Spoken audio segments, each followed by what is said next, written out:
Sup everybody, James Hancock here. I'm back to review the absolutely phenomenal second episode of Season 2 of The Orville, an episode called Primal Urges, although I should mention that this was technically an episode from near the end of Season 1 that they decided to add to the beginning of Season 2, where it very nearly became the season premiere. I'm absolutely flabbergasted that they were able to sit on an episode as strong as this one for as long as they did. Because if this episode had come out during Season 1, it very easily could have gone down as the best episode of that season. It very easily might go down as the best episode of Season 2.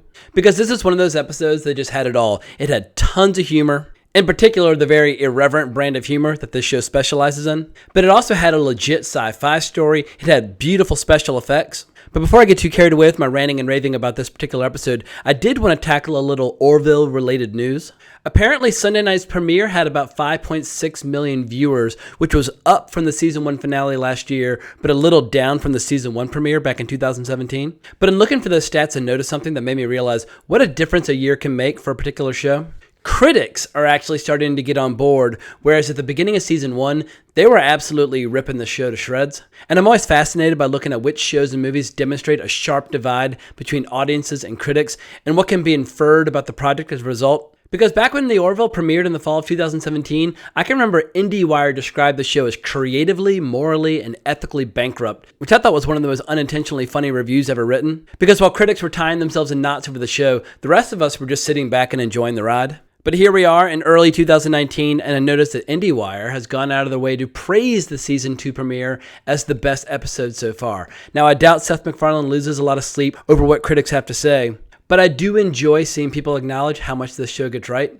More importantly, because The Orville is successful, it proves that Star Trek doesn't need to be converted to resemble other existing franchises in order to work in the 21st century. Obviously, The Orville is very much doing its own thing when it comes to humor. But I'm 42 years old, and I can vividly recall how much fun it was back in the late 80s and the 90s when we had tons of great Star Trek movies and shows to choose from. But I was thinking earlier today that if you were a young viewer in your teens and 20s, the sad fact might be that the only Star Trek that they have seen is Kelvin timeline movies, as well as Star Trek Discovery.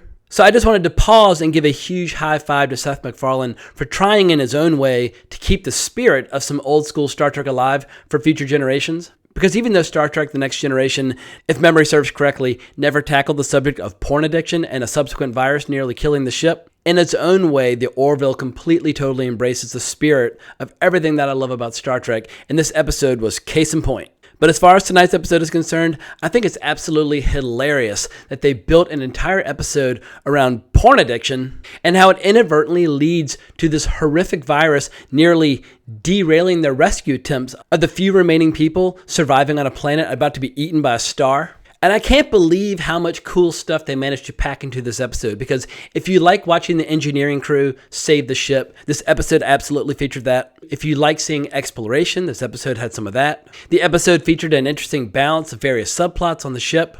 And then there was the feature attraction of Bortus's storyline, which proves that the Orville is absolutely going to manage to stand on its own 2 feet. I think over time, people will stop making comparisons to Star Trek The Next Generation because The Orville is going to have its own lore and its own storylines and its own details that are going to lead to a fully fleshed out universe. And if tonight's episode was any indication, I think the audience for this show is only going to grow by leaps and bounds in the weeks to come. And I anticipate there probably will be some wet blankets out there who decide to get outraged for some reason or another over the many ways Bortus's porn addiction was depicted in this episode, but honestly, I couldn't care less.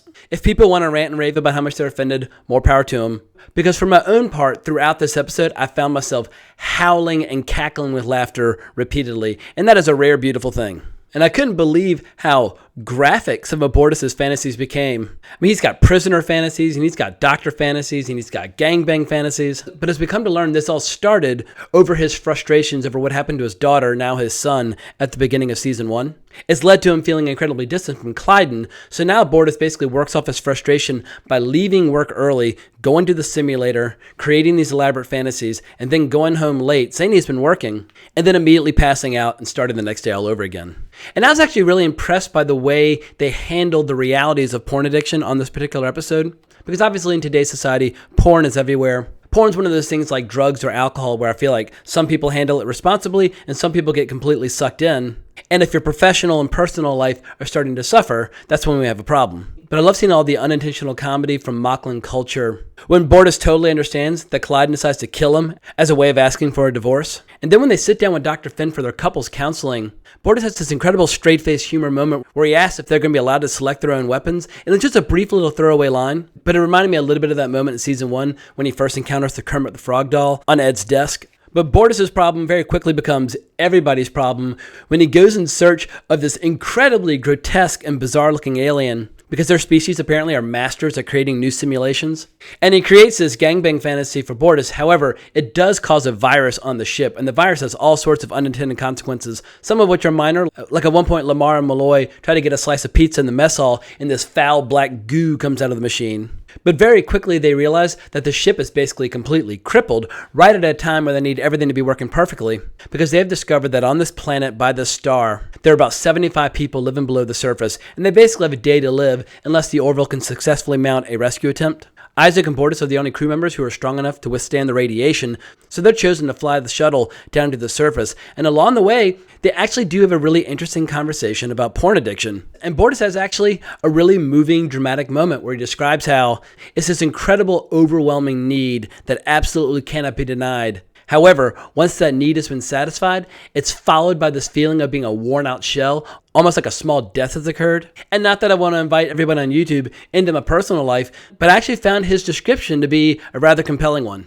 But what I was blown away by with this episode is that while we're in the middle of this special effects laden extravaganza with the shuttle and the star and the planet falling apart, and they attempt to rescue all these people, you have all this incredible cross-cutting back to the Orville, where they're desperately trying to fight the virus before the Orville floats into the star due to gravity and gets destroyed. And you have this beautiful contrast between incredibly serious scenes where the 75 people on this planet are basically having to do a lottery to decide which 30 people are going to get to live. And then it's cutting back and forth to Lamar and Dan in the simulator trying to fight the virus. And you have all these virtual guys rubbing them and grabbing them and offering them sexual satisfaction. And I love how Lamar's desperately trying to stay focused because they have this huge ticking clock situation.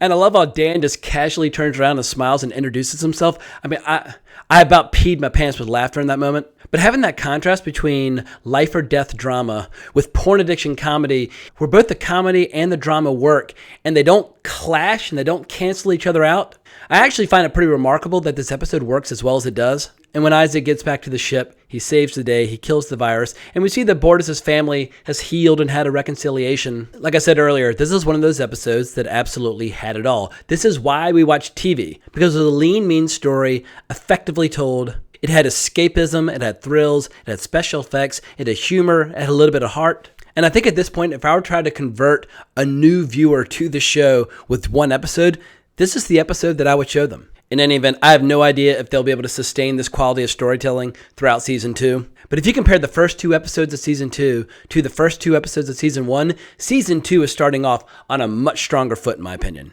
At any rate, I think that's about all I have to say. So if you want to talk about the Orville or Star Trek or porn addiction or whatever the case might be, you can always find me on Twitter at Colbrax. That is by far the best place to reach me, and there's a link in the show notes below. But if you enjoyed this review, I'd really appreciate it if you consider subscribing to my channel. But I can't thank you enough for your support for watching this video. But more importantly, as always, onwards and upwards.